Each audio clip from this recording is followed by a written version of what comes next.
Monsieur le Président de la République, la presse nationale et internationale brûle d'envie de vous rencontrer depuis plusieurs semaines. Et pour faire suite à cette demande, vous avez bien voulu vous prêter aux questions des journalistes qui ont préféré commencer par l'actualité du 7 décembre et aborder ensuite celle du 14 novembre. Merci. À nouveau, bonjour et merci pour votre présence. Je suis heureux de vous retrouver, surtout après la frayeur que nous avons tous eue il y a quelques jours. Vous savez, Dieu aime le Bénin et nous allons jamais cesser de lui rendre grâce pour ça. Alors je suis à vous, on se parle cash. Madame, vous avez l'honneur. Merci Monsieur le Président. Je suis Inès Fassia, directrice de Bénin TV Junior. Les enfants m'ont remis plusieurs questions, mais dans ce lot-là, je vous pose une seule. Ils veulent savoir comment vous vous sentez après le 7 décembre. C'est des enfants qui veulent savoir comment se porte le Père de la Nation. Aussi simple que ça. Merci. Je vais bien. Je vais très bien. Même si mon moral a pris un petit coup. Pas pour moi-même, mais pour le pays entier. Parce que cet incident, c'est comme ça que je le qualifie, parce que pour moi, ce n'est pas véritablement une tentative de coup d'État. Parce qu'il faut bien plus que ça pour soumettre un État entier. Je suis peiné, j'ai été très malheureux, je continue de l'être pour l'image que cela donne de notre pays. Et c'est cela qui, en fait, constitue ma véritable souffrance. Pour moi-même, je vais très bien physiquement, et mon mémoire a pris un petit coup quand même. Pour cela. Vous savez, nous aimons tous le Bénin, malgré nos divergences, nos heurts, nos disputes. Je pense que la quasi-totalité des Béninois elle était loin de penser qu'un tel événement se produirait au Bénin. Ça nous ramène des dizaines d'années en arrière. Mais ça va, je veux espérer que tout le monde va bien également. Donc dites aux enfants que je vais très bien. Je leur dirai, avec votre permission, la deuxième question. Ils veulent savoir, à votre avis, qu'est-ce qui est important que les enfants et les jeunes du Bénin retiennent sur le Bénin aujourd'hui? À votre avis, qu'est-ce qui est important qu'ils doivent savoir du Bénin? Que le Bénin est un grand pays, une grande nation. Qu'ils soient fiers de leur pays, que même les plus grands pays du monde peuvent subir des épreuves. Ce n'est pas parce que nous avons connu une épreuve douloureuse, rare, que cela remet en cause la grandeur de la nation béninoise. C'est notre capacité à réagir, à faire face à ce genre de défis, d'épreuves, qui fait de nous aussi un grand pays. Donc qu'ils soient fiers du Bénin. Merci Monsieur le Président. Je suis Aboubakar Takou, quotidien Le Béninois libéré et BLTV. Monsieur le Président, le coup d'État, heureusement déjoué du 7 décembre dernier, est l'œuvre d'un démembrement de la garde nationale. Une essence que vous-même avez inspirée et créée. Et à ce qui paraît, cette garde nationale est l'essence la plus chouchoutée de notre armée nationale. Monsieur le Président, avec le recul, n'avez-vous pas un sentiment de regret d'avoir constaté que c'est plutôt les enfants de la bonne maman qui ont été à l'origine de cette trahison à l'encontre de la République? Je vous remercie. Non, je n'ai pas de regret du tout. Et je peux vous dire que ce n'est pas la garde nationale qui a opéré l'attaque. Non. Heureusement. Vous savez, dans toutes les communautés du monde, quelle que soit l'époque, il y a toujours des marginaux. On ne peut pas reprocher à la nation béninoise d'avoir en son sein quelques voyous, quelques crapules, quelques marginaux. On ne peut pas reprocher à la garde nationale, à l'armée tout entière, d'avoir en son sein des crapules.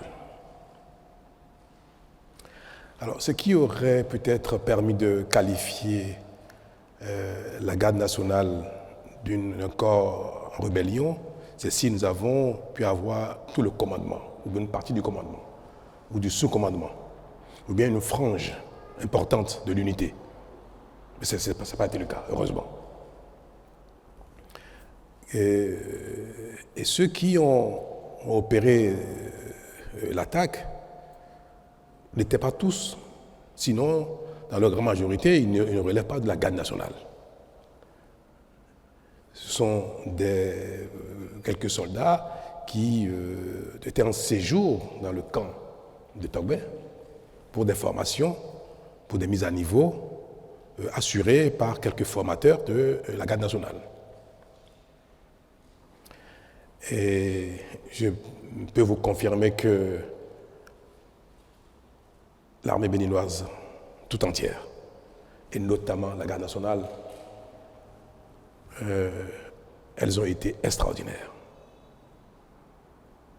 Elles ont, dans les premières minutes, confirmé leur allégeance à l'État, au chef supérieur des armées, à leurs autorités, et ont engagé immédiatement des hommes pour venir au secours de l'État, pour venir porter main forte au mater les voyous. Nous avons reçu un détachement de la garde nationale elle-même qui est à Dessa, à Lada, et un détachement également de la caserne de Ouida. Toutes les autres casernes ont appelé le chef d'état-major général, ont appelé le commandant de la garde républicaine pour demander la conduite à tenir. Savoir s'il faut engager toutes les casernes vers Cotonou pour protéger les institutions, protéger le palais, la résidence du chef de l'État, ou bien si l'incident était maîtrisé. En tout cas, toutes les casernes, tout le haut commandement, tout le sous-commandement a réagi dans les minutes qui ont suivi l'attaque. Et moi, ça m'a fait découvrir encore une fois que notre pays a franchi un palier. Vous savez, moi je n'appelle pas ça limite un coup d'État ou une tentative de coup d'État, c'est une attaque. Parce qu'un coup d'État, se saisir du pouvoir d'État requiert, certes, qu'il y ait une attaque du genre, mais qu'il y ait la possibilité que les différents corps d'armes se rallient. Qu'il y ait la possibilité que l'opinion publique, encore une bonne frange, se rallie. Que les institutions ou les principaux acteurs politiques se soumettent ou se rallient ou fassent allégeance. Mais nous n'avons observé rien de tout cela. Aucune caserne, aucun membre du haut commandement, du sous-commandement. Ils ont tous appelé, et je peux vous le dire, et je voudrais que vous en soyez fiers, ils ont tous appelé, et les voyous ont pris même eu l'outrecuidance d'appeler certains pour demander leur ralliement. Ils nous ont tout de suite informés de ces appels-là et ont exprimé leur attachement, leur loyauté à la République. Donc ce n'est pas la garde nationale, ce n'est même pas un démembrement de la garde nationale, ce n'est pas un commandement de la garde nationale, ni même un sous-commandement de la garde nationale. Je crois que nous devons garder notre fierté à l'égard de la garde nationale. Et le 1er août prochain, je serai parmi vous, dans le public ou une partie de la tribune, j'aurai le bonheur, le plaisir, l'honneur de me lever et de les applaudir. Parce qu'ils ont été extraordinaires. Une était ma volonté de limiter les dégâts. Quand ils ont fui de la télévision et se sont retranchés dans la caserne leur a été bombardée. Les renforts qui sont venus d'Alada, de la garde nationale, et de Ouida étaient en position de bombarder le camp de retraite, c'est-à-dire Togbe. Nous avons imaginé ce que ça aurait engendré comme dégâts humains, aussi bien dans la caserne que hors de la caserne. Parce qu'il y a eu beaucoup de jeunes soldats en formation qui n'étaient pas avec eux, mais qui ont embarqué. Vous avez dû le constater dans la vidéo qui a circulé à l'occasion de leur prise éphémère de la télévision. Et il disait, je crois, il n'est pas avec nous, bien suis-le, suis-le. C'était même ridicule. Une bonne partie des enfants, des jeunes qu'ils ont embarqués ne savent même pas pourquoi. Vous savez, dans l'armée, quand un chef vous dit « venez, il y a une opération », vous suivez, par discipline. Donc ils ont embarqué les enfants, les garçons, qui sont venus découvrir sur le site de quoi il s'agissait. Et beaucoup, d'ailleurs, leur ont échappé pour ne pas être mêlés à cette forfaiture. Alors, mes très chers, notez que l'armée béninoise et la garde nationale ont joué leur rôle et je continue de le garder, je continue d'être fier à leur égard. Monsieur le Président de la République, je suis Paul Danogbe du média en ligne Africaro. Aujourd'hui, dites-nous quelles sont les mesures qui ont été prises pour que les Béninois n'assistent plus à ces événements, à ces tristes événements. J'ai presque envie de dire que vous êtes le plus chanceux dans la sous-région. Quel est le secret du président Patrice Talon? Ben non, je n'ai pas de secret. C'est la nation entière qui, comme je viens de le dire, n'est plus à ce stade du tout. Le Bénin, j'aime bien le dire, c'est peut-être un peu prétentieux, mais le Bénin est déjà un autre pays dans notre sous-région. Et certes, il y a eu des failles, c'est vrai. Je manquerai de sincérité si je ne vous l'avoue pas. Nous étions peut-être un peu dans un excès d'assurance et de constat de la paix, de la tranquillité d'un pays dans lequel tout le monde, malgré nos difficultés, nos peines, nos heurts, nos divergences, on pensait que le Bénin était loin d'être sujet à une telle chose. Vous savez, si on prend les grands pays dans lesquels ce genre de choses ne sont plus envisageables, les pays d'Europe, développés, les États-Unis, Canada et consorts, ce n'est pas une telle idée qui manquerait à certains de leurs ressortissants. Il y a bien des gens qui se saisissent d'armes de guerre pour aller braquer une banque, pour aller braquer une bijouterie. Mais il ne reviendrait à personne dans un pays d'aller braquer l'Élysée ou bien la Maison-Blanche. Je suis certain qu'il y a plein de gens qui, se levant le matin, ont peut-être envie de devenir président des États-Unis ou président de la France par la force. Ça, on ne peut pas dire qu'aucun Français, aucun Américain, aucun Canadien, aucun Allemand n'est capable d'avoir une telle idée folle. Tous les hommes ne sont pas identiques, quel que soit le temps, quelle que soit l'époque, quel que soit le lieu, c'est pas pour dire toujours quelques marginaux. Autant, on peut prendre des armes pour aller braquer dans ces grands pays une banque, une bijouterie, autant, même si l'envie existe, personne ne ferait des braquer, comme je viens de dire, l'Élysée ou bien la Maison-Blanche. Pourquoi? Parce que si quelqu'un le fait, il est certain, 100% certain, que cela ne va pas prospérer. Qu'aucun corps d'armes ne suivrait. Aucun commandement ne suivrait. Le peuple ne suivrait pas. Aucune institution ne suivrait. Donc il ne pourra jamais jouir du pouvoir. Jamais. Ça peut durer 1 heure, 2 minutes, 1 semaine, même 1 mois, si c'est ceci d'armes très lourdes pour empêcher les autres corps de venir le saisir. Mais jamais celui qui penserait quelque chose du genre, qu'il ferait, ne jouirait du pouvoir. Dans certains pays qui ne sont pas à ce stade, si vous le faites, vous avez peut-être une chance sur 10, sur 20, sur 1000 d'en jouir. Il peut y avoir une partie de l'armée qui peut se rallier. Une partie de l'opinion peut se rallier. Des acteurs politiques peuvent se rallier. Alors quand la communauté, une nation est encore à cette étape-là, ce genre d'événement peut arriver.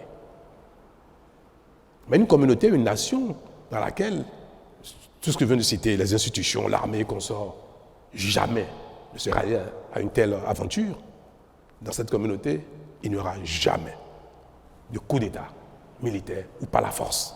Jamais. Alors, il faut souhaiter que notre pays qui vient de démontrer qu'il est un grand pays reste sur ce palier et que notre évolution, notre émancipation, notre compréhension du monde, de la vie, des règles et consorts n'amène plus jamais aucune frange de notre société significative. Que ce soit le peuple, que ce soit les institutions, que ce soit les armées, que personne ne puisse jamais adhérer ou faire allégeance ou approuver une telle chose. Et c'est pour ça que ceux qui ont eu le courage ou l'outrecuidance, ou je ne sais pas comment je vais l'appeler, de se réjouir de ça, comme je viens de dire, les marginaux ne manquent pas, nulle part au monde. Il y en a aussi au Bénin. Il y en a même parmi la classe politique. Parmi vous, il y en a. Ceux qui se sont réjouis de cela, ils sont condamnables. On ne peut pas applaudir publiquement un crime. On ne peut pas se réjouir publiquement d'un crime. Mais je pense que plus le temps passera, et plus ce genre de marginaux seront en nombre infime, pour que la nation dans sa globalité soit effectivement une très grande nation. C'est pour dire que c'est au Bénin qu'il faut, je vais dire ça, qu'il faut apporter le salut de ce qui s'est passé, c'est-à-dire que la tentative n'est pas prospérée. Moi, je n'ai pas de secret particulier. Je suis chef d'équipe pour un temps, ça va s'achever bientôt. Et nos actions ne portent que parce que les Béninois adhèrent à ce que nous faisons, malgré les divergences qu'on peut observer ici et là. Nous ne pourrons pas dire qu'aucun Béninois n'aura jamais, plus jamais une telle idée, mais il ne faudrait pas que l'idée puisse prospérer à ce point. Même si très vite, nous avons eu le dessus. Ils ont été chassés de la maison, vaillamment. Même moi-même, je n'ai pas eu peur d'être avec la garde républicaine, parce que je savais très bien que jamais cela ne prospérerait, que nous ferons face. Ils sont allés à la radio, on les a poursuivis, ils ont été délogés très vite de la radio, mais il y a eu un temps qui s'est écoulé entre le moment où ils ont été délogés et le moment où le ministre de l'Intérieur est venu s'exprimer. C'était un week-end, il fallait qu'ils viennent de Calavi. Et c'était la personne la plus indiquée. Mais ceux qui sont à la CRTB ont bien vu qu'il n'y avait pas eu de résistance. On les a poursuivis, ils sont partis très vite. Bon, c'était des voyous. C'était des voyous, des petits terroristes qui ont été manipulés, encouragés par quelques acteurs marginaux politiques du Bénin et puis quelques également personnes étrangères que je me garderai d'évoquer ici parce que la justice s'est déjà saisie de cette affaire-là. Donc c'est des petits voyous, des barlotins, je ne sais même pas comment il faut les qualifier, insensés, qui ont été encouragés, manipulés par des nostalgiques et par des jaloux. Je n'en dirai pas plus. Je suis Emmanuelle Sodji, correspondante de France 24 au Bénin. Ma question est la suivante. Quelle est votre véritable lecture politique de cette tentative de coup de force? Et puis, deuxième partie, est-ce que vous craignez que cette nouvelle tentative se produise, sachant que les principaux responsables sont encore en fuite? Merci. Ma lecture politique de ce qui s'est passé, je n'en ai aucune. Je fais une lecture sociologique de ce qui s'est passé et non politique. Pour moi, cela n'a pas été engendré par une crise politique. Cela ne pouvait pas déboucher sur une remise en cause de notre orientation politique. Non. Donc je ne tire aucune conséquence politique de cela. Le Bénin lui-même est garant de notre sécurité, de ce que personne ne peut plus s'emparer du pouvoir par la force. Ce sont ces choses-là qui sont essentiellement les garants de notre stabilité. Donc, si il n'y a pas d'assurance que la prise de pouvoir d'État par la force de cette manière ne peut se prospérer, je pense que c'est ce qui ne se reproduiront plus jamais. Nous venons de donner un exemple aux marginaux. Donc, pour moi, madame, cela ne se reproduira plus jamais, juste parce que les uns et les autres ont pu constater que le Bénin n'est plus à ce stade. Toutefois, comme je viens de vous le dire tout à l'heure, les mesures appropriées pour ne pas perturber la quiétude des Béninois seront prises pour que des intentions du genre ne puissent jamais s'exprimer, que ça reste dans la tête des marginaux et qu'ils ne passent jamais à l'acte, ou même s'ils le tentent, à la seconde d'après, que ça ne puisse prospérer. Gérard Goyon, je suis du journal L'événement précis. Le Parlement de la CEDEAO a pris une résolution condamnant l'attaque et faisant des recommandations tendant à engager un dialogue. Comment vous avez accueilli cela, M. le Président? Très bien, la CEDEAO est dans son rôle, c'est appréciable qu'un genre d'attaque soit condamné. Et il est également du rôle de la CEDEAO d'appeler à la concorde, à la discussion, à la paix dans tous les pays où quelque chose paraît remettre en cause l'ordre constitutionnel, donc politique. Paraît. Donc il est évident que la communauté internationale invite le Bénin, invite le président de la République, les acteurs politiques, à ne jamais emprunter cette voie pour régler un problème qui pourrait être politique, qui pourrait l'être. Donc c'est évident que la CEDEAO nous demande, au besoin, d'engager des dialogues pour que ce ne soit jamais par les armes que nous réglons nos différends. Ceux qui ont peut-être encouragé ces enfants, garçons, à faire une telle chose et qui ont peut-être des raisons politiques sont également concernés par ce genre de message. Vous avez beau avoir des divergences avec le pouvoir en place, l'État ou l'autorité en charge à l'instant, vous ne pouvez pas faire, encourager, inciter les gens à aller s'attaquer à l'État. Donc c'est un message d'ordre général que je prends avec honneur et humilité. Merci. Bonjour, Monsieur le Président. Je suis Joël Tchogwe de Peace FM. Alors, ma question, c'est de savoir, est-ce que vous pensez que les dysfonctionnements ou les défis de gouvernance peuvent faire le lit à des intentions malveillantes, de tentatives de putsch? Et ensuite, quelle est la mission de l'armée étrangère qui a été sollicitée pour venir en renfort à l'armée béninoise? Merci.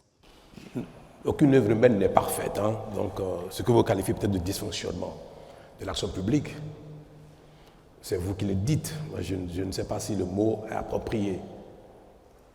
Il n'y a rien, aucune action, nulle part au monde, soit capable de faire l'unanimité. Aucune action humaine. Même le Créateur ne fait pas l'unanimité. À plus de raison, les hommes et l'action humaine. Donc, ce qui a pu, dans le courant de l'action publique, pendant le mandat ou les mandats qui se sont écoulés, à ne pas plaire à certains, aux uns aux autres, ont pu porter même parfois préjudice, à tort ou à raison, à certains, peuvent être de nature à ce qu'il soit souhaité que le président, le chef d'équipe décède. Pourquoi pas? On peut dire, oh là là, si une mort emporte celui-là, mes peines seraient finies. C'est pareil, hein, vous savez, quelqu'un qui pense que la rigueur de l'État, la rigueur des institutions est imprimée par le chef et qui lutte de manière implacable contre la corruption.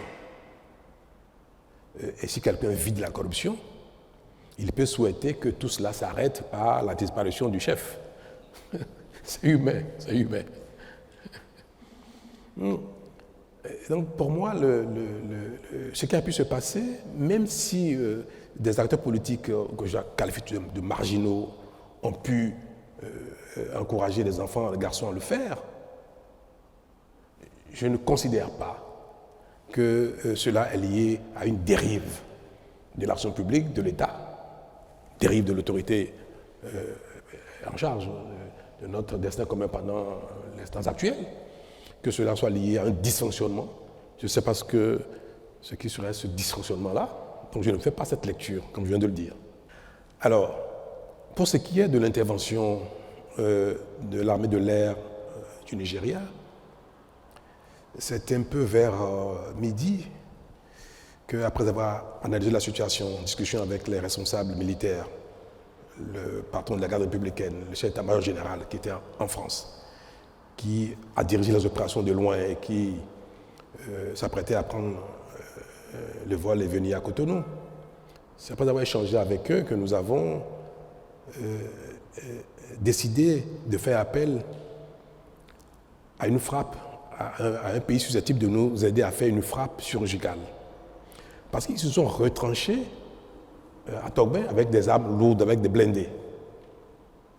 On avait neutralisé un des blindés devant la télévision nationale, mais ils sont retournés dans la caserne avec des blindés. Vous savez, dos au mur, ils peuvent encore faire des bêtises. C'est-à-dire commencer dans la caserne, à tirer, à faire n'importe quoi, sachant que la cause était perdue. Nous avions nous aussi positionné des blindés non loin du camp pour les convaincre, résoudre à déposer les armes. Vous ne pouvez pas être certain que des gens qui ont fait une telle folie soient quelques minutes après capables de raison, dire bon, laisse tomber. Donc il se pourrait qu'il y ait des échanges qui feraient beaucoup de dégâts dans le quartier de Togbin. La base est au cœur de Togbin. Je ne peux pas être président de la République, c'est parce que j'ai été éprouvé il y a quelques minutes que je vais dire, peu importe les dégâts que ça va occasionner, peu importe les vies innocentes qui pourraient être perdues.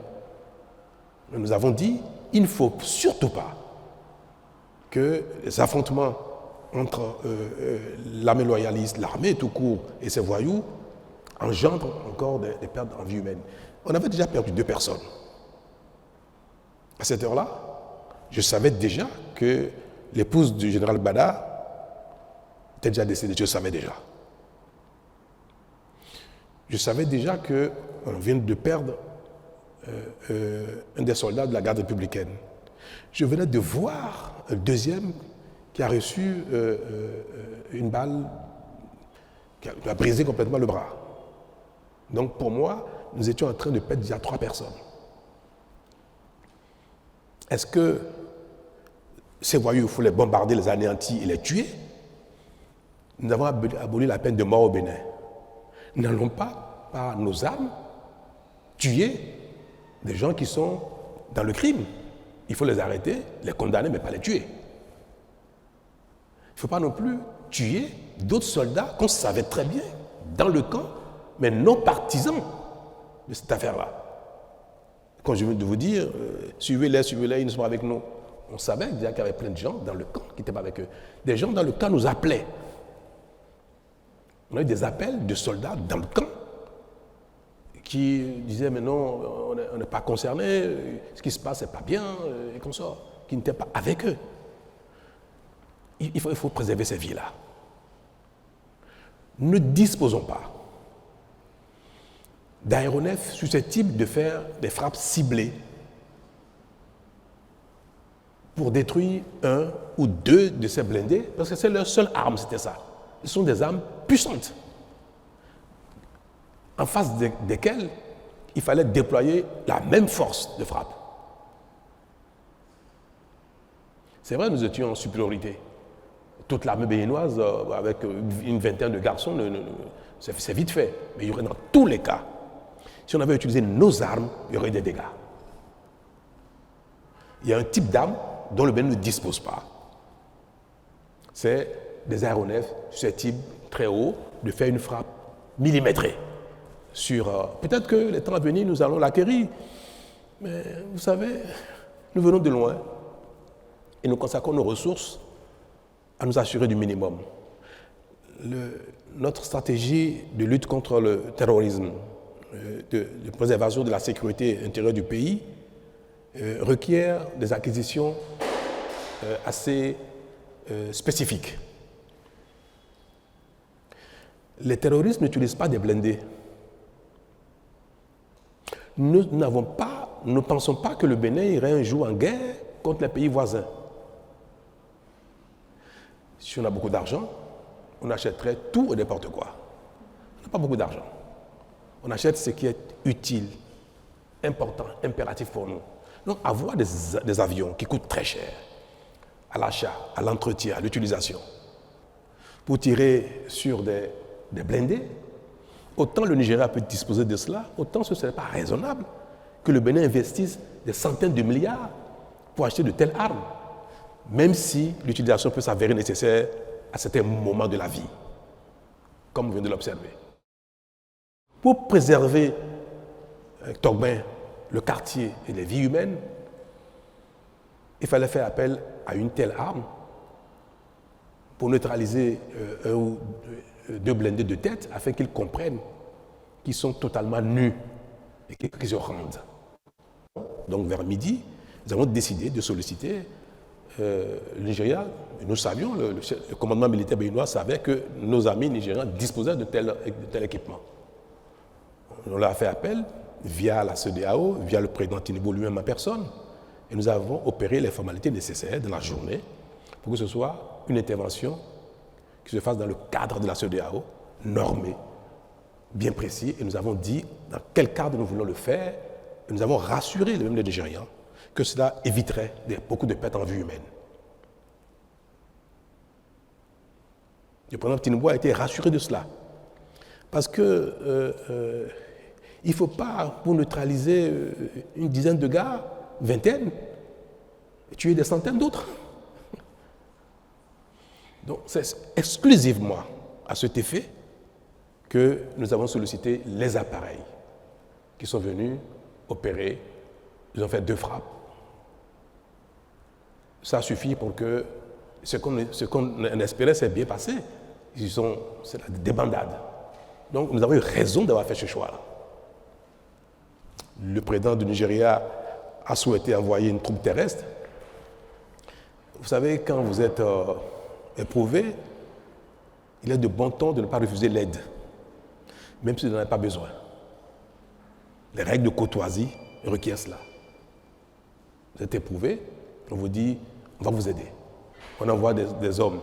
Même si on n'a pas besoin de ça, vous dites merci.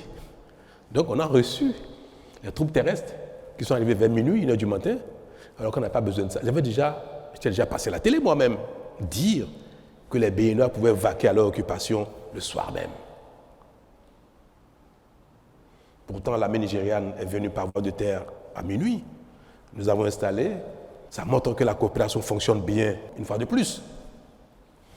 Tout cela montre bien que on peut toujours compter sur la coopération internationale si il y a besoin. Bonjour Monsieur le Président, Ozia Sounouveau de Bénin TV. Merci de nous avoir assuré sur le maintien et la préservation du pacte républicain qu'on salue aujourd'hui. Cependant, le pays a reçu un coup pour son image. Tigri et son escouade rapprochée sont toujours en fuite. Permettez d'insister sur la question d'Emmanuel Sodji. Est-ce que vous redoutez une nouvelle tentative et est-ce qu'on peut savoir où il se terre, si vous ne pouvez pas pour le moment nous parler des complicités du voisinage? Où est-ce qu'il se terre? Moi, je ne crains pas une récidive de la chose. Et même si ça devait se faire, soyez tranquille, peut-être personne ne le saura parce que ça n'ira pas à ce point-là. C'est vrai, ils sont en fuite et c'est vrai que nous voulions qu'ils déposent des armes, qu'ils se rendent. Et pour ne rien vous cacher, à un moment donné, nous avons eu Tigri au téléphone. Le patron de la garde républicaine lui a parlé au téléphone. Il lui a dit, garçon, c'est une folie ce que tu fais. Rends-toi, dépose des armes. Il a dit, ah non, il ne faut pas sous-estimer ma capacité de nuisance, c'est pas ce qu'il a dit. Non, mais nous voyons que vous voulez nous bombarder. J'espère, à un moment donné, ils étaient déjà dans la demande d'un apaisement eux-mêmes. Alors, quand le concerné montre déjà ses faiblesses, il dit, mais ne nous bombardez pas, Vous comprenez donc que nous ne pouvons pas aller plus loin. Et quand effectivement nous avons réduit, ils ont commencé par fuir, deux choses l'une. Certains ont fui avec leurs armes, qu'ils ont jetées après dans les caniveaux, dans les rues de Togben, puisque nous avons reçu des armes, la population nous a amené des armes après. Quand ils fuient comme ça avec des armes, vous les poursuivez, c'est des champs de tir, le risque encore de mort devient réel à l'instant où vous poursuivez quelqu'un qui est armé dans un quartier densément peuplé. Nous aurions pu, si on avait donné le feu vert aux hommes de la poursuite, de tirer sur eux, quand ils ont commencé à faire le mur, quand certains se sont mis en civil, certains sont mis en civil et sont sortis du camp sur des motos. Moi, j'ai donné les consignes de ne pas abattre qui que ce soit en fuite. Parce qu'il y a déjà eu un premier lot qui s'est enfui. Quand ils sont arrivés dans le camp, Tigri lui-même est parti du camp en civil et en voiture. Il a abandonné les garçons, il a quitté, il est sorti du camp. Quand la frappe a eu lieu, il n'y était plus. Donc, ceux qui se sont enfuis, tant mieux. Nous les recherchons, nous avons retrouvé certains parmi eux, mais certains ne sont pas été retrouvés et je crois, ont eu la facilité de quitter le territoire. Parce que vous savez très bien que la convivialité, la bonne cohabitation entre nos deux pays, la CEDEAO, même si parfois sur les papiers, ce n'est pas une réalité, entre les populations, c'est une réalité. Les échanges sont libres, totalement libres entre les populations sur les frontières. Et il n'y a pas que les points de passage officiels qui permettent d'aller du Bénin au Nigeria, au Niger, au Burkina ou au Togo. Donc ils ont pu passer les frontières. Et nous avons lancé les mandats d'arrêt contre eux. Nous avons sollicité les pays concernés pour coopérer et nous les livrer. Je vais espérer qu'ils vont coopérer, qu'ils vont nous livrer ces voyous-là. Parce qu'il faut qu'ils en répondent. Mais je compte de vous dire, c'est un moins de mal qu'ils se soient enfuis que les poursuivants nous fassions beaucoup de victimes dans Togben. Rachida Ousso de BIP Radio. Si vous me permettez, j'aimerais aborder le deuxième thème de cette conférence. J'aimerais évoquer la trêve politique. Est-ce que vous pouvez nous expliquer comment ça va marcher et est-ce que ça ne pose pas problème dans un pays démocratique? Merci. J'ai donc promulgué hier la loi portant révision de la Constitution. Et c'est vrai que dans les nouvelles dispositions, il y a, je vais le dire ça abusivement, l'instauration d'une trêve. Mais en fait, ce n'est pas nouveau, madame. Dans le dispositif politique électoral du Bénin, ça tout le monde le sait, la campagne électorale en vue du changement des équipes politiques, que ce soit exécutif parlementaire ou aux exécutifs locaux, la campagne électorale, dans les tests qui organisent les élections aujourd'hui, la campagne ne peut s'ouvrir que, je crois, c'est 2 semaines avant le scrutin. C'est ça, les textes existants. Donc, théoriquement, dans les règles, dans les tests qui organisent la compétition politique, on n'est en campagne électorale que 2 semaines avant les élections, avant les scrutins. Et si vous lisez les nouvelles dispositions de la Constitution, c'est tout ce qui a été dit. On dit que la critique par les acteurs politiques est permise, elle est autorisée, elle est même normale, elle est souhaitée. C'est dans la Constitution. Il faut que les acteurs politiques, notamment ceux qui ne sont pas en charge, puissent commenter, critiquer l'action de ceux qui sont en charge pour qu'il y ait amélioration, pour qu'il y ait des propositions alternatives, pour qu'il y ait des solutions. Parce qu'on ne peut pas dire que ceux qui sont en charge d'une fonction politique ont la science infuse et qu'à eux seuls, ils détiennent la vérité. Donc, le principe même de la critique de l'action publique est consacré dans la Constitution, dans les nouvelles dispositions, et de manière permanente. Il faut ne pas vous laisser entraîner par l'image des mots. Je dirais plutôt l'image, même pas leur contenu. Parce que le mot trêve paraît très fort. Mais dans son contenu, la trêve ne concerne pas la critique de l'action publique. Mais nous savons très bien que personne ne respecte les 2 semaines de campagne que prescrivent nos lois. Et c'est pour ça que nous avons voulu mettre le doigt là-dessus, utiliser un mot fort pour interpeller les consciences, pour dire qu'on ne peut pas être en campagne toute l'année, tout un mandat durant. Un président qui est élu un jour J pour 5 ans, pour 7 ans bientôt, pour peut-être 10 ans, peut-être on ne sait jamais, ou peut-être pour 2 ans ou 3 ans. Nous sommes dans un modèle d'élection générale. Quand un système un régime est mis en place qui concerne l'ensemble des diverses fonctions politiques, parlementaires, exécutives ou locales, il ne faut pas qu'aussitôt après les élections, la campagne redémarre pour les élections qui auront lieu 5 ans après. Et c'est ça qui a été redit de manière plus forte dans la disposition qui prescrit qu'on ne peut pas faire campagne tout le temps. Et nous avons même élargi la période de campagne. On permet même que la campagne ait lieu, au lieu de 15 jours avant les élections, elle ait lieu même 1 an avant les élections. On allait plus loin que ce qui existait. Au Bénin, désormais, si un scrutin d'élection a lieu 1er janvier 2027, à partir du 1er janvier 2026, on peut commencer la campagne. Mais pas avant. Et c'est cette période où on ne permet pas aux acteurs politiques d'être en campagne que nous appelons trêve. Il n'y avait pas un mot pour le désigner précédemment. Nous avons utilisé le mot pour que ce mot soit utilisé avec sa force, pour que les uns et les autres sachent et s'engagent à ne pas être en campagne tout le temps. C'est tout. C'est ce que veut dire la trêve.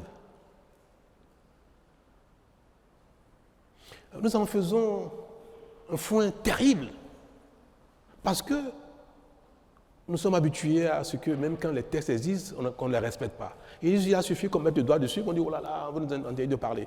Mais la disposition constitutionnelle consacre que la critique soit permanente. Barnabas Roukouma, journaliste et promoteur du groupe de presse d'Abaro. Nous sommes à Parakou. Merci beaucoup, Monsieur le Président.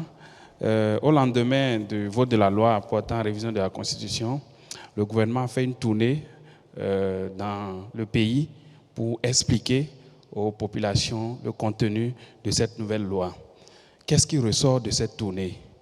Est-ce que ce sont les rapports qui vous ont été faits qui ont permis à ce que plus tard vous promulguez finalement cette loi?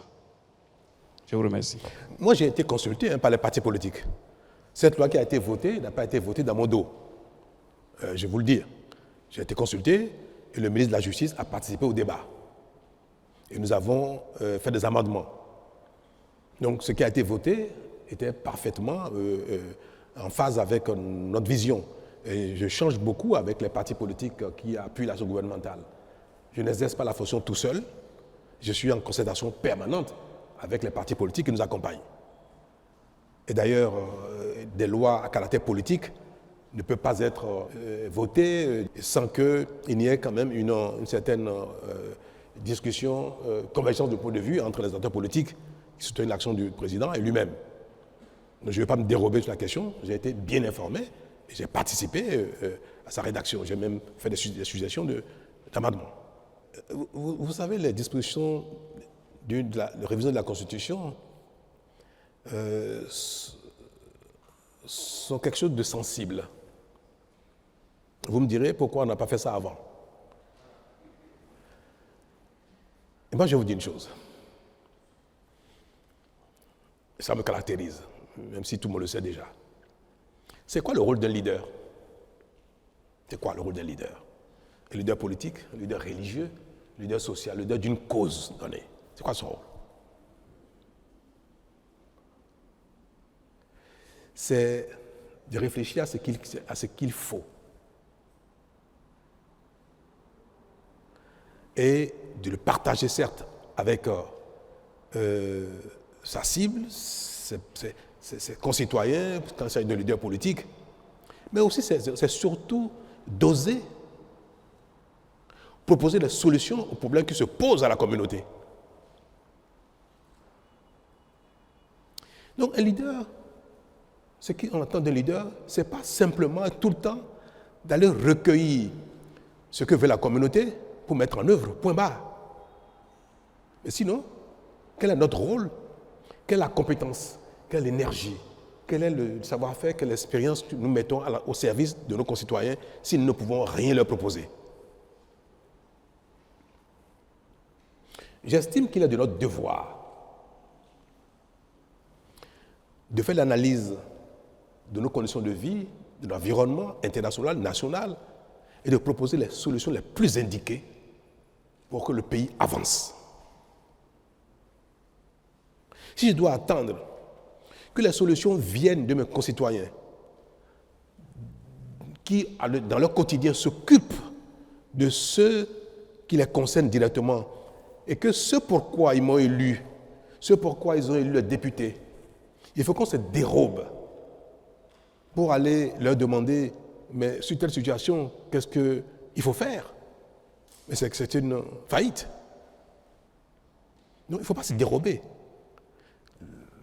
Nous pouvons voter une loi et rendre compte. Je crois que c'est ce qui a été fait. Le temps que nous avons mis à promulguer n'est pas lié à la reddition de comptes. Non.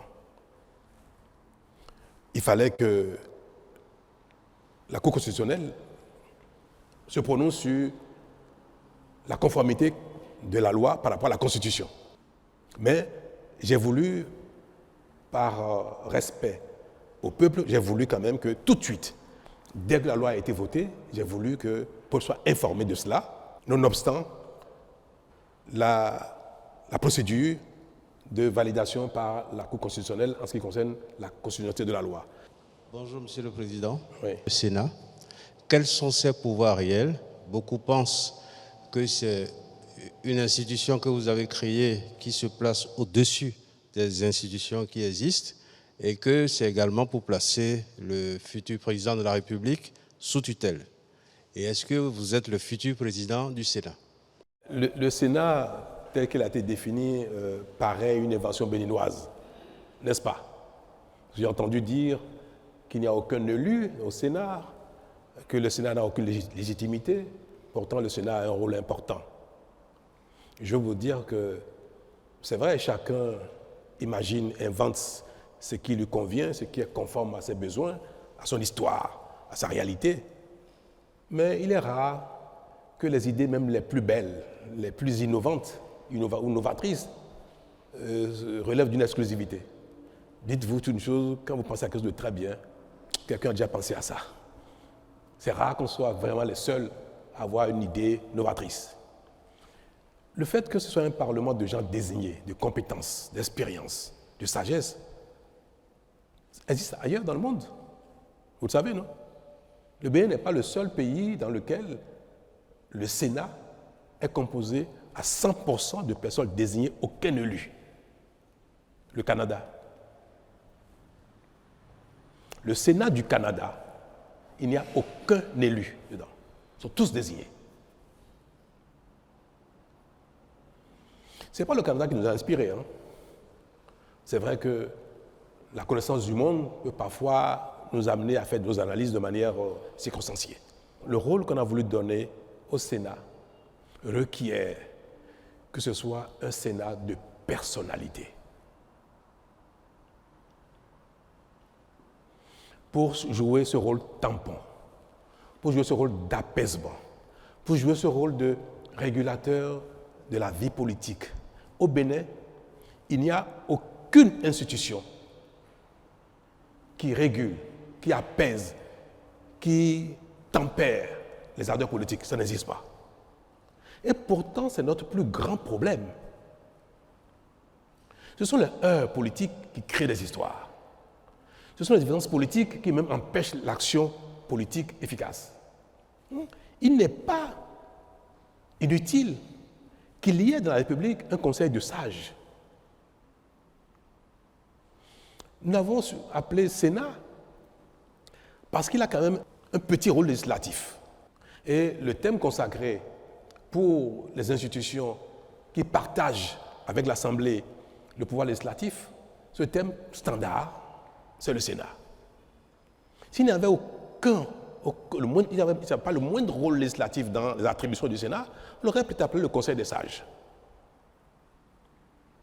Mais tel qu'on l'a défini, le Sénat a également un autre rôle législatif parce qu'il y avait un vide dans le dispositif béninois, dans la Constitution en ce qui concerne les divergences entre le Parlement et le gouvernement.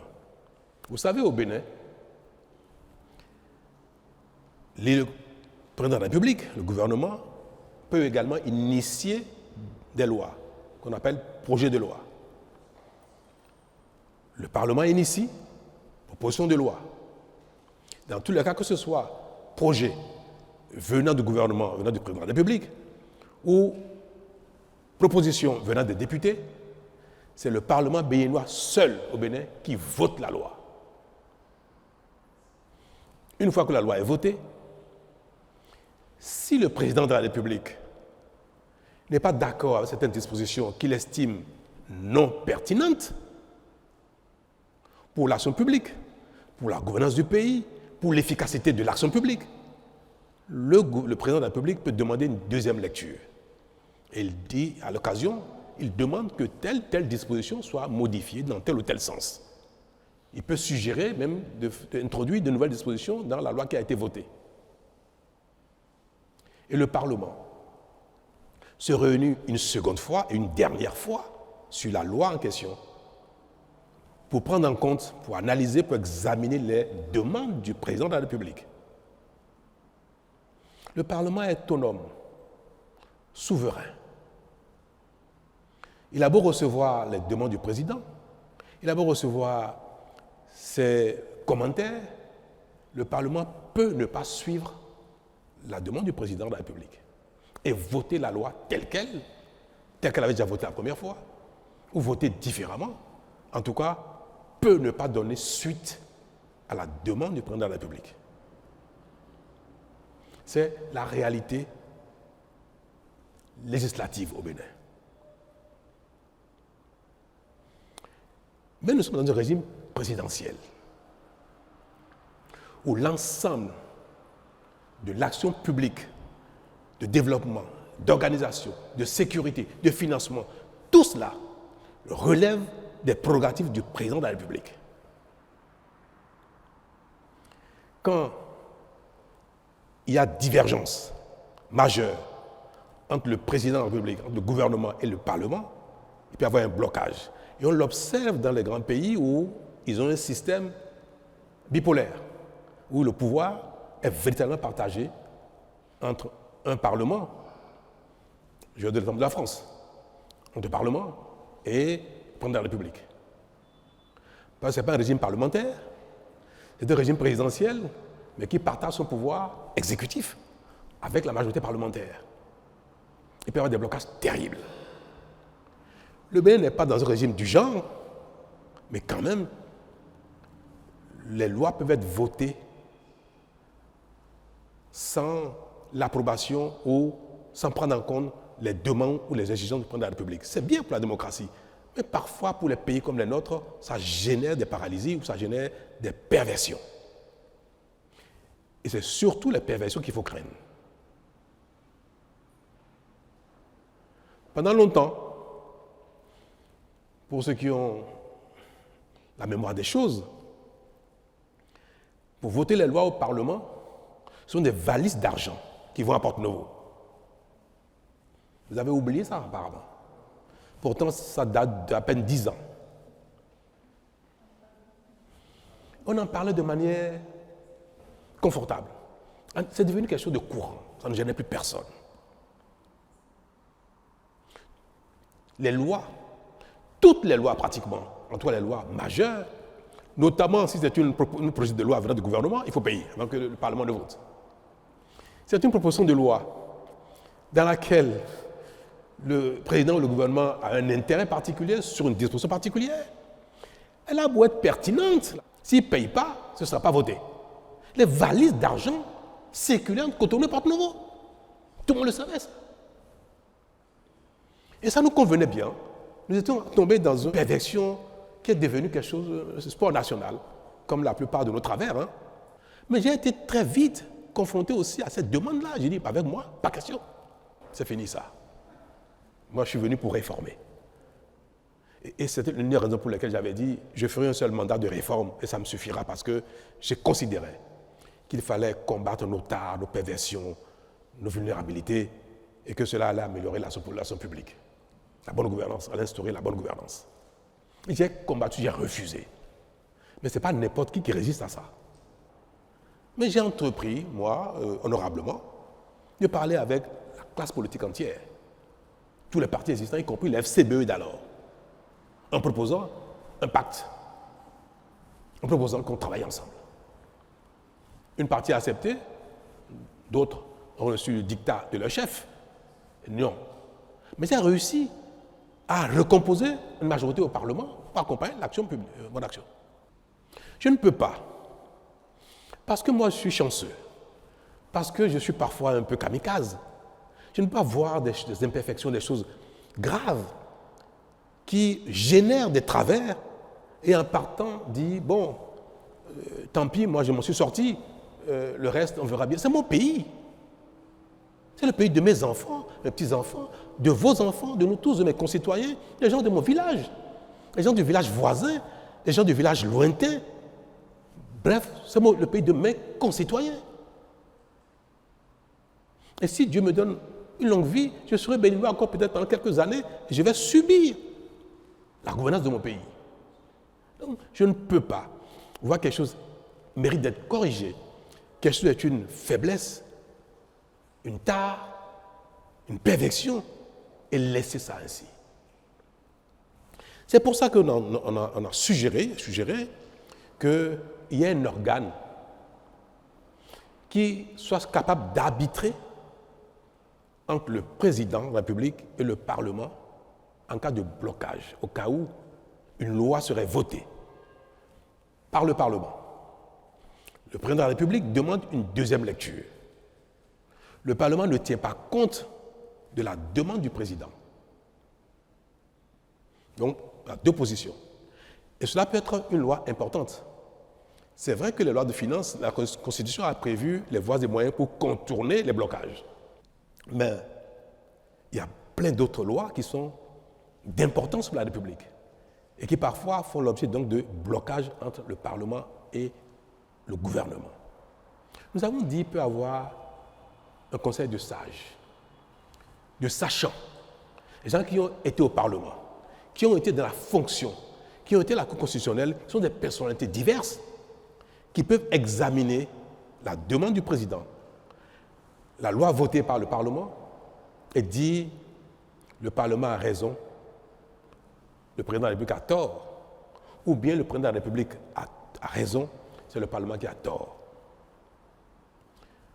Un tel organe peut permettre, si le président de la République a des observations, des demandes qui vont dans le bon sens, qui sont d'intérêt général, un tel organe peut permettre que cette loi soit votée, soit promulguée selon les demandes pertinentes du président, afin que ce ne soit pas des considérations politiques, mesquines, qui empêchent la mise en œuvre de quelque chose qui est bon pour le pays. Nous considérons que, ne regardez pas le Sénat l'entame, imaginez le Sénat dans 10, 15, 20 ans. Un organe du genre qui rassemble autant de personnalités qui ont été dans ces genres de fonctions, forcément à quelque chose de plus que le gouvernement lui-même, que quelque chose de plus que le Parlement lui-même en matière d'appréciation de l'intérêt général. Un tel Sénat peut être un bon arbitre, parce que c'est pour aussi que le président de la République veuille faire quelque chose qui ne soit pas de l'intérêt général, ou bien qui soit purement relatif à un calcul politique. Voilà l'une des raisons pour lesquelles nous avons dit que le Sénat peut avoir un petit rôle législatif. Le Sénat ne peut pas reformuler la loi. Il peut simplement dire telle position paraît plus conforme aux intérêts de la nation que telle position donc donne raison à l'une position. Et quand le Sénat arbitre, la disposition ou la loi ou les dispositions de la loi qui ont reçu l'arbitrage du Sénat s'imposent. Et en ce moment, le président est tenu de la promulguer, ou sinon, la Cour constitutionnelle proclame la loi exécutoire. Voilà un aspect qui relève de ce que je sais de la fonction que j'ai exécutée pendant bientôt 10 ans. Le Sénat également peut demander parfois une deuxième lecture. Le Parlement a voté une loi et le Sénat estime qu'il y a telle disposition qui sont peut-être pas suffisamment pertinentes ou qui ne vont pas dans le bon sens. Le Sénat peut conseiller, en fait, peut demander au Parlement, je vous suggère d'examiner telle chose. Vous revotez la loi. Si le Parlement vote la loi à nouveau, sans tenir compte des observations du Sénat, le Sénat ne peut rien faire. Le Sénat s'incline parce que le Sénat n'a pas véritablement le pouvoir législatif direct. Il peut arbitrer, il peut conseiller, mais il ne peut pas voter une loi. Donc, si l'Assemblée nationale n'est pas favorable aux observations du Sénat, l'Assemblée vote en son âme et conscience, souverainement. Et maintenant, c'est une affaire entre l'Assemblée et le président de la République, qui sont les deux qui détiennent la légitimité du pouvoir législatif et exécutif. Voilà. Voilà pourquoi nous avons instauré le Sénat. Il y a une troisième prérogative, mission du Sénat, c'est d'appeler de temps en temps les acteurs politiques à la raison. Vous savez, on me dit, mais la Cour constitutionnelle est déjà un organe qui régule la vie politique, mais ce n'est pas vrai. On dit, mais les acteurs politiques peuvent répondre devant la loi de ce qu'ils font. Mais on ne répond pas souvent devant la loi, les acteurs politiques, de nos actions politiques. Il y a plein de choses que le politique peut faire, peut dire, qui ne soient pas condamnables au pénal, mais qui peut porter préjudice grave à la nation entière. Tout à l'heure, je vais vous donner 2 exemples. Donc, la Cour constitutionnelle ne statue que sur la conformité des textes, des lois, des règlements par rapport à la Constitution. La Cour constitutionnelle ne statue pas sur le caractère politique, le caractère pertinent des actes, des lois et autres. Jamais. Or, l'action politique qui induit l'action publique conditionne notre vie. Vous me direz, comme le peuple a voté pour le Parlement, voté pour le président de la République, peu importe ce qu'il faut. Mais est-ce que c'est mauvais d'instruire un organe pour des fois dire aux gens, appeler les gens à la retenue, rappeler les gens à l'ordre, conseiller les gens? Un exemple. On interdit les filets qu'on appelle, pour la pêche, la pêche, il y a un filet, un équipement de pêche qu'on appelle Medokpokonu. C'est-à-dire, vous faites la pêche avec ça, vous ramassez tout. Les menus frétins, y compris même les alevins, tout, vous ramassez tout. Et quand on utilise ces genres d'équipements, on appauvrit le plan d'eau, le cours d'eau. Et la pêche finit par, la richesse halieutique finit par mourir complètement. Donc, l'État régule et empêche les équipements qui ne sont pas conformes à l'intérêt général. Un homme politique, conseiller communal, député, ministre, non, parce qu'en général, les règles, en un moment, sont fixées par le gouvernement et un ministre fait ça, il va être démis tout de suite. mais vous prenez un acteur politique, chef d'un parti politique, conseiller communal ou député, qui dit à ses parents, dans sa localité, n'écoutez pas, ne faites pas attention à cette règle, à cet arrêté du ministre des Histoires, continuez de pêcher avec votre filet, mais ne pas nous. C'est un acteur politique, hein, ce n'est pas un citoyen ordinaire. Donc c'est une personnalité du pays. C'est une personnalité qui est écoutée, qui aspire à gouverner, ou soit qui a déjà gouverné, donc qui exerce une certaine influence sur la population. Et il appelle les populations à ne pas tenir compte de ça. Un maire prend un arrêté pour interdire le prélèvement du sable, de gravillon dans une carrière, en disant que cette carrière a atteint un niveau où continuer déstabilise l'environnement. Et il dit interdiction de prélever, de continuer à exploiter cette carrière.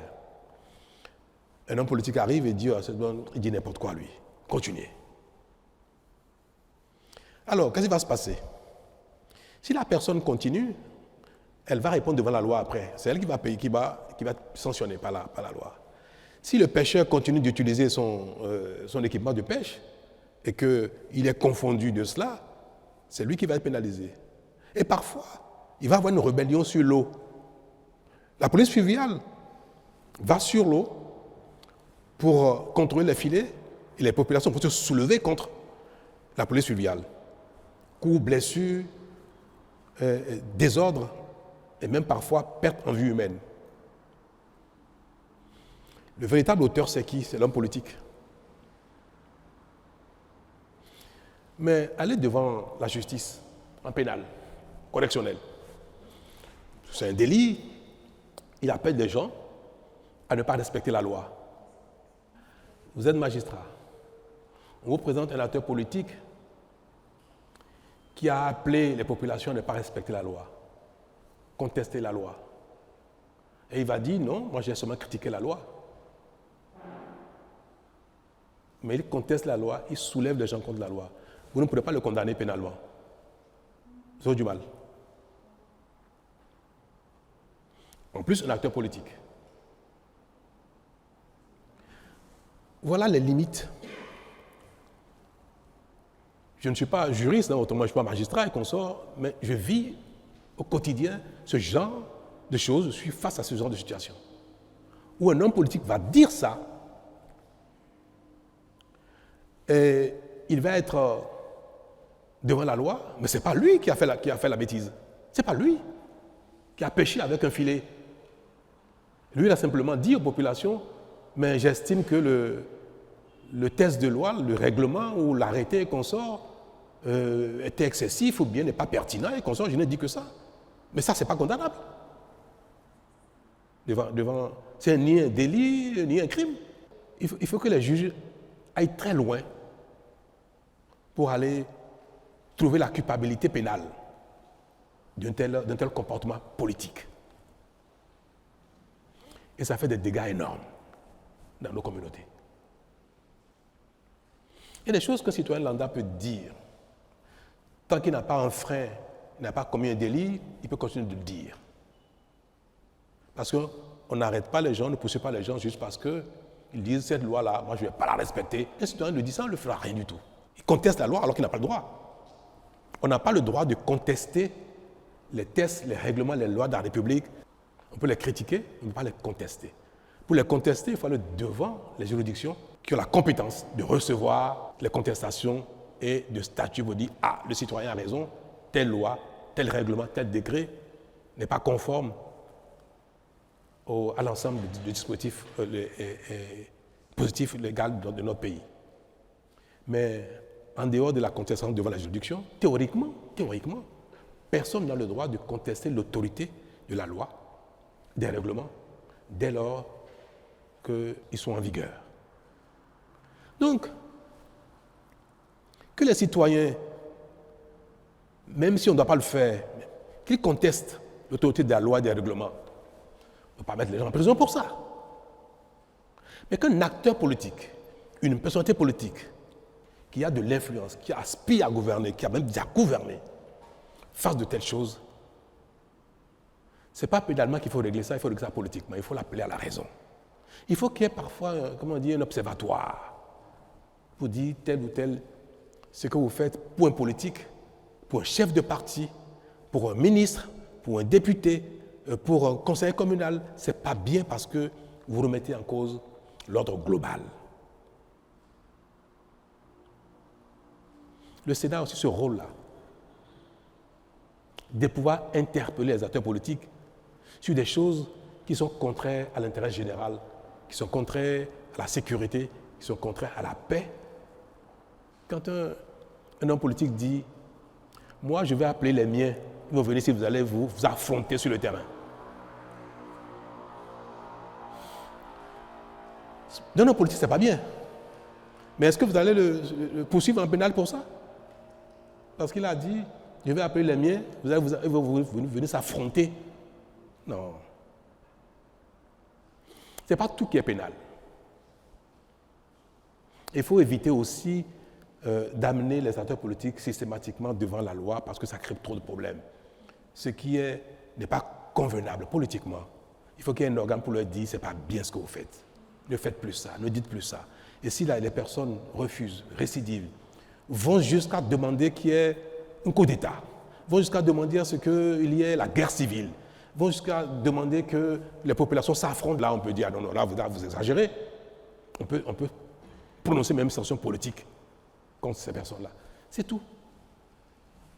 Nous mettons en place dans notre pays des dispositions qui accompagnent notre dynamique de développement, la compétition politique, l'activité politique, comme dans tous les autres domaines où, quand on est dans un métier, il y a des codes de déontologie, il y a des lois, des règlements qui les organisent, qui sanctionnent. Il n'y a qu'en politique où aucun test, aucun règlement, aucune institution n'appelle à recadrer l'activité politique, l'action politique ou les propos politiques. Ça n'existe pas au Bénin. C'est le seul métier. On peut faire ce qu'on veut et il n'y a personne qui peut vous rappeler à l'ordre. Si vous êtes médecin, infirmier, artisan, policier, je ne sais pas quoi, zémédien et consorts, votre activité est réglementée. L'activité politique, non. Vous faites ce que vous voulez. Vous pouvez appeler les gens à se tuer. À la limite, on ne vous dira rien. Est-ce que c'est un tort de proposer qu'il y ait un conseil de sages qui appelle les uns et les autres à la raison pour que nous vivions plus en harmonie et que l'action politique publique soit efficace et non chaque fois objet de conflits, de guerre. Voilà, mesdames et messieurs, l'intérêt du Sénat. Je pense qu'il serait bien que nul ne se dérobe. Que nul ne se dérobe. Que toutes les personnes qui ont servi ce Bénin, ce pays, qui ont une certaine personnalité, une certaine expérience, une certaine notoriété, acceptent, pendant qu'ils sont encore un peu vigoureux, d'être dans ce conseil de sages. Moi, je ne vais pas me dérober. Et j'espère que personne ne se dérobera. Personne. Ce n'est pas très contraignant d'être dans ce conseil, dans ce Sénat, pour donner son opinion, pour apprécier ce que font les uns les autres, pour conseiller et pour apaiser, pour servir de tampon. Non. Donc, je pense, je vais l'espérer, que toutes les personnes visées vont accepter de siéger au Sénat, y compris moi-même. Monsieur le Président, je suis Éric Guédénon de Canal 3 Télévision. Alors, la loi que vous avez promulguée, il y a la question des mandats. Oui, c'est vrai qu'on ne doute plus de votre volonté de faire jouer le Bénin dans la Cour des grandes nations. Cependant, aucun grand pays démocratique majeur n'a instauré 7 ans. Pourquoi le Bénin a fait l'option de 7 ans? Le Bénin aspire à être dans la catégorie des grands pays. Les grands pays font 5 ans et le Bénin fait 7 ans. C'est comme si nous on recule, on se met dans la catégorie des pays qui... Non, je vais vous dire pourquoi. J'ai eu en 2016 à proposer à mes concitoyens qu'on instaure un mandat un peu plus long que 5 ans, mais un mandat unique. Parce que j'ai dit que 5 ans, c'était trop court pour agir efficacement et pour avoir un résultat. C'est trop court. Mais j'ai dit que la quête d'un second mandat pervertit l'action courante. Parce qu'on a les yeux rivés sur le second mandat et on est un peu même populiste. C'est pour ça que j'ai proposé les deux choses. Rallonger le mandat pour avoir un temps plus long pour l'efficacité de l'action publique, mais un seul mandat pour ne pas être conditionné par le besoin de renouvellement. 10 ans après, ayant été dans la charge, je peux vous dire que je suis plus que jamais convaincu que 5 ans, c'est trop court. Surtout, si ce n'est pas un mandat unique. C'est un paradoxe, hein, ça paraît. Surtout si ce n'est pas un mandat unique, 5 ans est trop court. Parce que celui qui est élu pour un premier mandat, s'il est un homme politique, il voudrait forcément un second mandat. La vocation politique ne s'exprime pas seulement pour exercer la charge de la fonction une seule fois. Et vous le savez tout très bien, la plupart des acteurs politiques qui postulent pour être président de la République, ils voudraient bien faire le nombre de mandats qu'il faut, 2, 3 ou 4 si possible. Donc le fait de vouloir un second mandat requiert que le premier ait un bilan. Si vous faites un premier mandat qui n'a pas de bilan, vous ne pouvez pas solliciter de vos concitoyens de vous reconduire dans la charge. Mais comment on fait pour avoir un bilan visible au bout de 5 ans? On ne fait que des choses visibles en apparence, mais qui manquent souvent de profondeur, de qualité. Une telle situation pousse les gouvernants, le président de la République, les régimes, dans la précipitation. Et tout ce qui est fait est bâclé. Sans études, sans compte expertise, sans donner le temps qu'il faut aux entreprises pour exercer, quand c'est des travaux, que c'est une réforme, tout ce qui relève de l'action publique est fait de la précipitation. Parce qu'on veut, au bout de 2 ou 3 ans, avoir un résultat visible.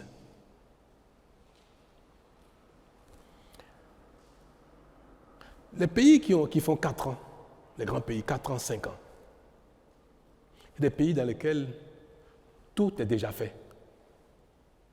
On va prendre l'exemple des États-Unis qui font 4 ans.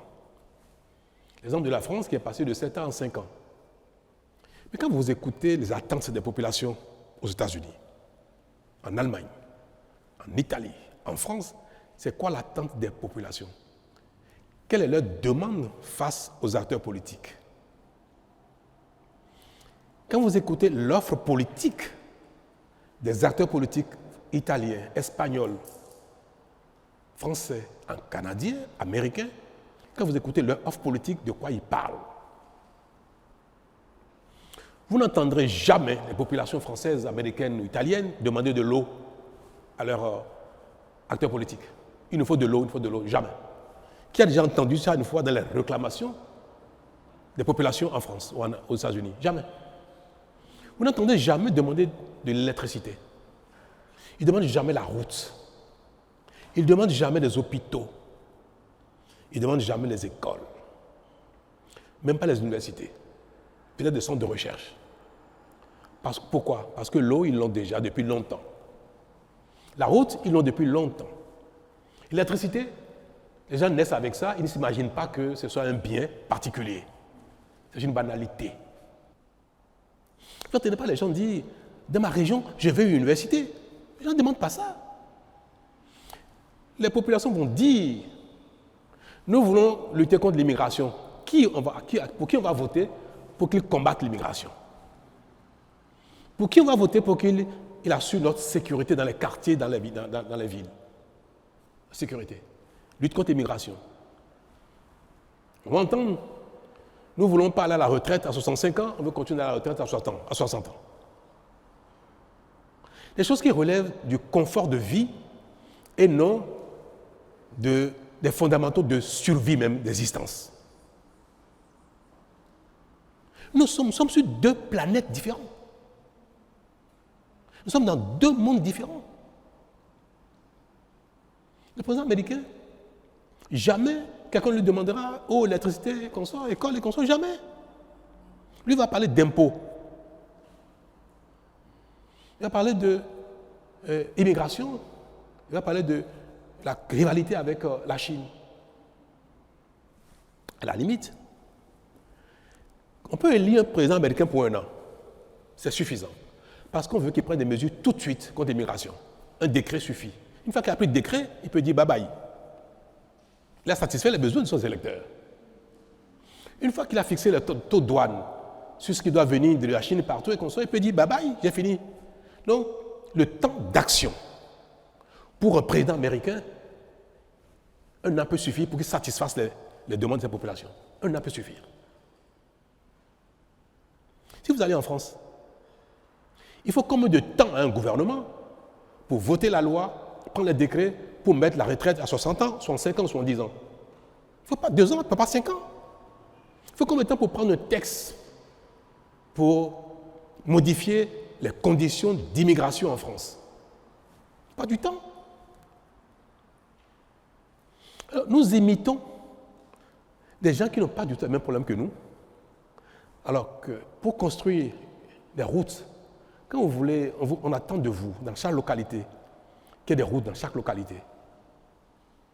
Si vous faites ça ici, vous ne faites pas ça là-bas, après les 2 ou 3 ans, vous aurez les élections, ils ne voteront pas pour vous.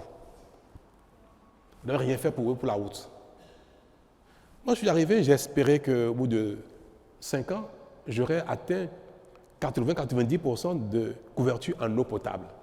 C'était mon plan, c'était ma volonté, on était engagé là-dedans.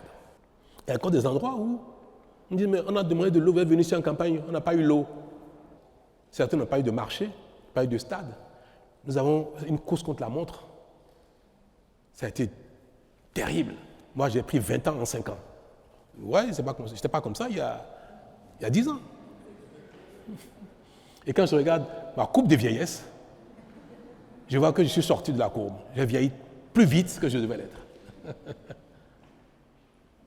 Mais c'est pour dire que le temps de l'action efficace est beaucoup plus long que le temps de la reddition de comptes, le temps politique. Mais quand les gens vous demandent des centres de santé, les gens vous demandent des écoles, les gens demandent de l'eau, c'est d'une telle urgence. Mais malheureusement, si au bout de 1 ou 2 ans, vous n'avez pas fait ça, les populations ne comprennent pas que le temps imparti n'est pas suffisant, qu'il faut beaucoup plus que ça. Vous vous rappelez, j'ai invité les femmes ici, d'Antokpa, ici à la présidence. Je les ai invitées, j'ai dit, d'Antokpa ne peut pas rester là indéfiniment. Insalubrité, incendie, c'est un peu conforme au commerce. Dans 20, 30, 40 ans, le Bénin, c'est 50 millions d'habitants, on ne peut pas garder Antokpa là. Vous allez accepter de partir de là. Ça fait 8 ans. D'Antokpa n'a pas encore déménagé. Pourtant, nous sommes acharnés au travail. Ceux qui connaissent la zone peuvent aller voir. Mais il a fallu des études. En telle matière, il ne faut pas des études n'importe comment. Des expertises, contre-expertises, des financements, les contrats d'entreprise. Nous sommes en fin de mandat. Ça a été l'une des priorités de mon action en termes d'infrastructures marchandes. 9 ans après, D'Antokpa n'a pas déménagé encore, même si les travaux sont finis. Nous avons décidé que le bitume, le goudron aille partout au Bénin. Je n'ai jamais réussi à le faire en 5 ans. Jamais. Mes chers amis, si nous passons notre temps à imiter, à copier les autres, nous n'allons jamais réussi à faire ce qu'ils ont fait dans le passé quand les conditions étaient différentes, quand ils avaient le temps plus long, les plans d'action plus longs. Nous faisons un saut dans l'avenir avec nos besoins qui datent du Moyen-Âge et nous voulons utiliser les mêmes outils, les mêmes tests, les mêmes temps que ceux qui ont fini avec ça il y a 50 ans, il y a 100 ans, il y a 200 ans. Si nous voulons que nos hommes politiques, les présidents que nous allons élire, ne fassent pas un remake de Maria Gleta, il faut leur donner le temps de l'action. Maria Gleta a été un échec pour 2 raisons essentielles. La précipitation. Le président Boni-Yayi, je pense qu'il est lui aussi, il voulait qu'il y ait de l'électricité. Parce que c'est des choses qui dans votre bilan, vous qualifient.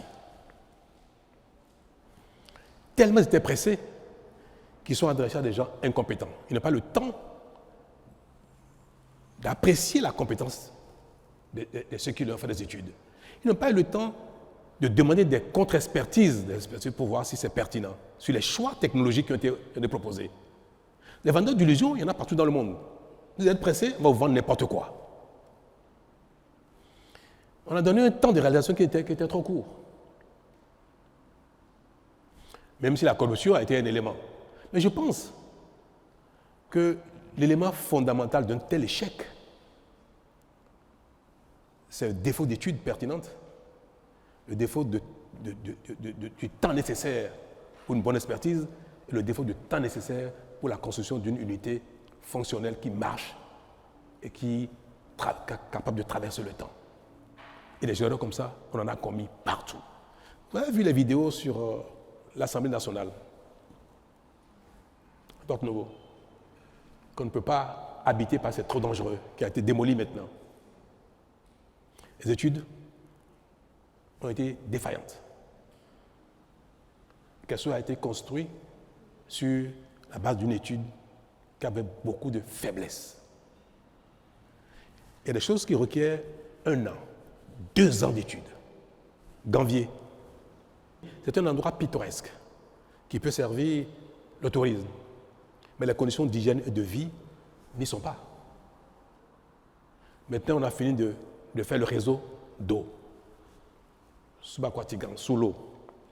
L'électricité, c'est en cours. Mais la collecte des eaux usées, la station de traitement, c'est maintenant que c'est en cours. C'est maintenant que c'est en cours. 9 ans après. Gambier sera cette merveille maintenant, peut-être dans 2 ou 3 ans, parce que maintenant ça va aller vite.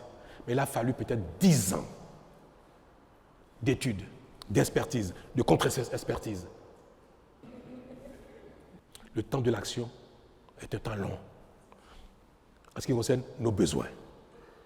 Et c'est pour ça que nous avons raison de ne pas choisir 4 ans, 5 ans comme les grands pays, parce qu'ils sont déjà grands, parce qu'ils ont réalisé ces choses-là dans le passé, il y a très longtemps. Nous, on commence à peine.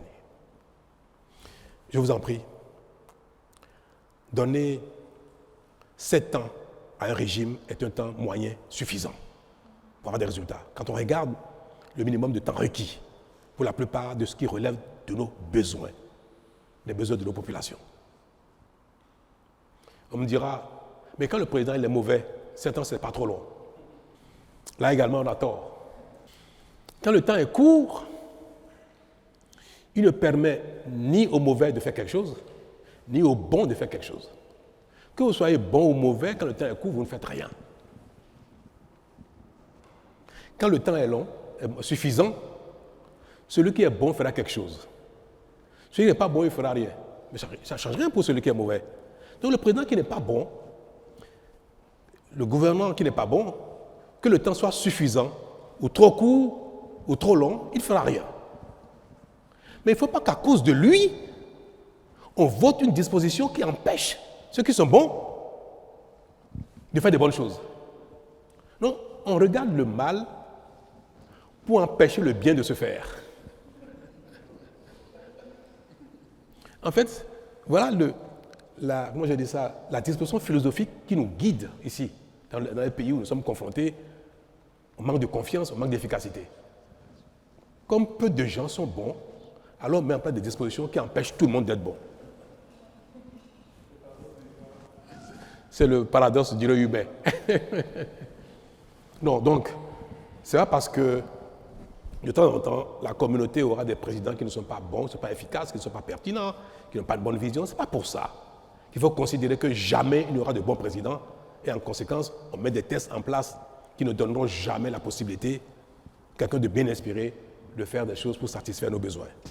Voilà pourquoi j'ai estimé que partant de la fonction, j'estime que ce que je peux faire de bien pour mon pays, c'est de relever tout ce que j'ai pu constater pendant mes 2 mandats, tout ce que j'ai pu analyser. Mais quand même, j'ai parfois l'esprit assez critique. Je parviens à observer. Donc, mais tout ce qu'il faut comme solution pour transformer l'essai, pour que le Bénin aille plus loin, plus vite, plus efficacement, plus durablement pour les temps à venir, je me suis permis de dire, voilà, de ce que j'ai pu observer, ce qui nous permettra de transformer l'essai. Ne pas avoir été dans cette fonction pendant 10 ans et partir sans laisser quelques indications pour ceux qui vont nous succéder. Ce n'était pas à mon profit. Ce sera au profit de personne, ce sera au profit du Bénin. Merci, Monsieur le Président. Agapit Maforikan de la télévision privée commerciale Télé Bénin. Monsieur le Président, je voudrais juste rebondir sur les 7 ans toujours, mais concernant les maires et les députés. Cette fois-ci, 7 ans renouvelables X fois. Pour le Président, c'est limité. Une fois, ça peut se comprendre. Pourquoi pour les élus locaux et pour les députés, ce n'est pas limité? Merci, Monsieur le Président. Le fait de limiter le nombre de mandats pour des élus qui ne sont pas dans l'exécutif, parce qu'on aura appliqué le même principe qu'on a adopté pour le président de la République, était une erreur pour ces 2 raisons suivantes. Nous sommes dans un régime présidentiel. L'action publique est exercée par le président de la République.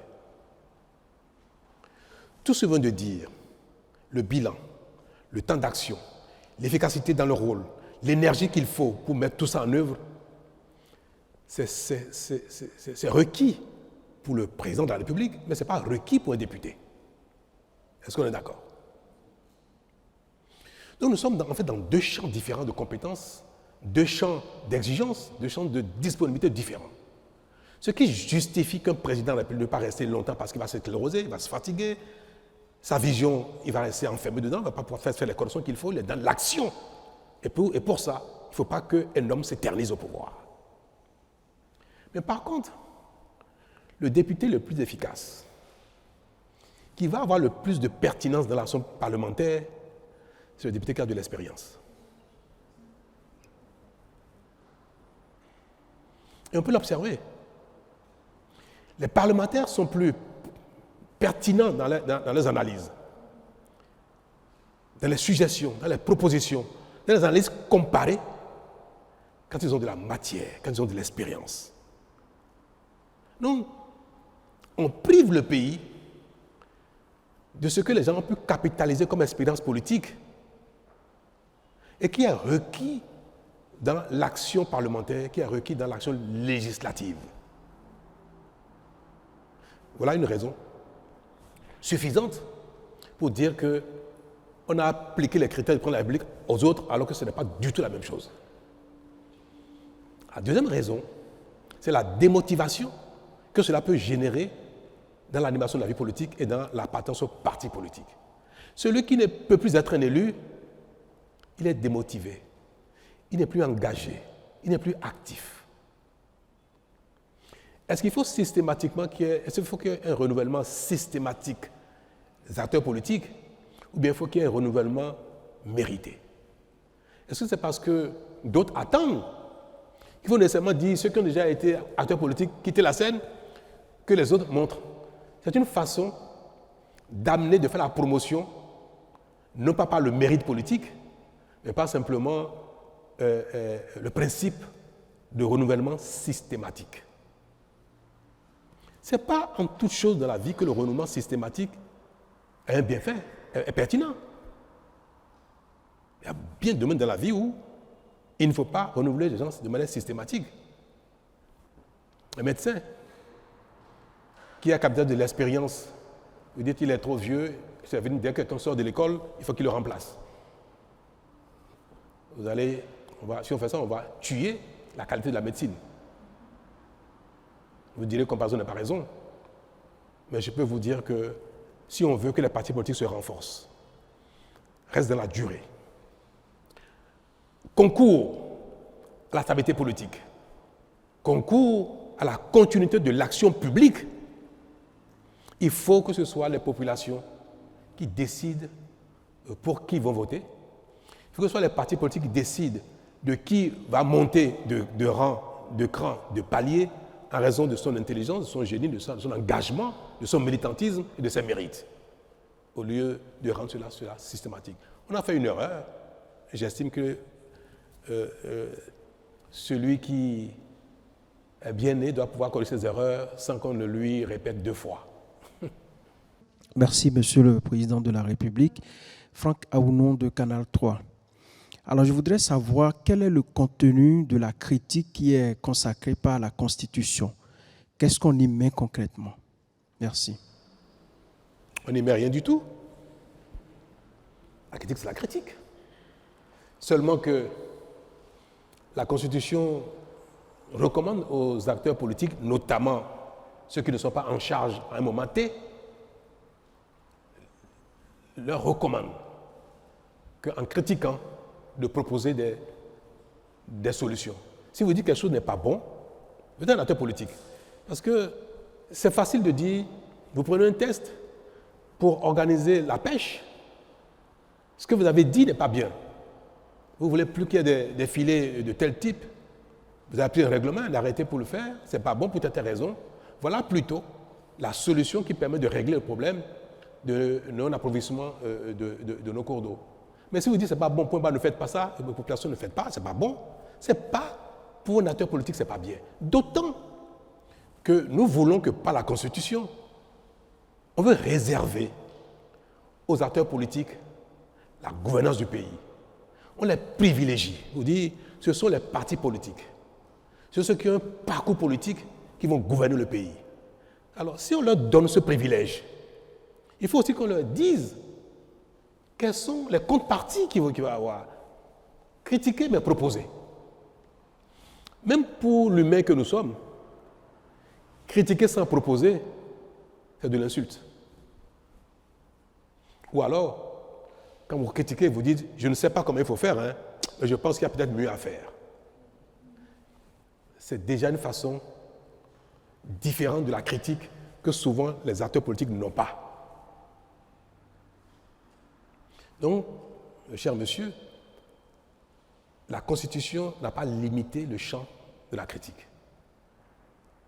Elle recommande simplement aux acteurs politiques qu'ils puissent de temps en temps faire des propositions quand ils trouvent que quelque chose n'est pas bien. Et recommande également à l'exécutif de mettre en place un cadre de concertation avec les acteurs politiques d'opposition pour que ceux-ci n'aient pas que la rue, n'aient pas que les médias pour leur proposer des alternatives à leur choix d'action publique.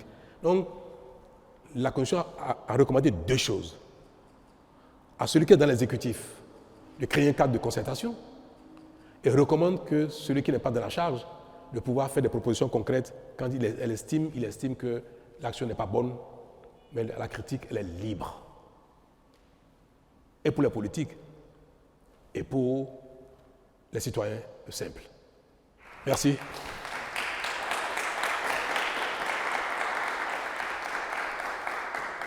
Je voudrais, avant de vous adresser mes vœux de manière formelle, vous souhaiter une bonne année, vous des médias et de la presse. Le Bénin fait son chemin. Nous allons souhaiter que 2026 nous apporte davantage que les années passées. Bonne santé à tous, du métier, et qu'il y ait un peu plus de ralice.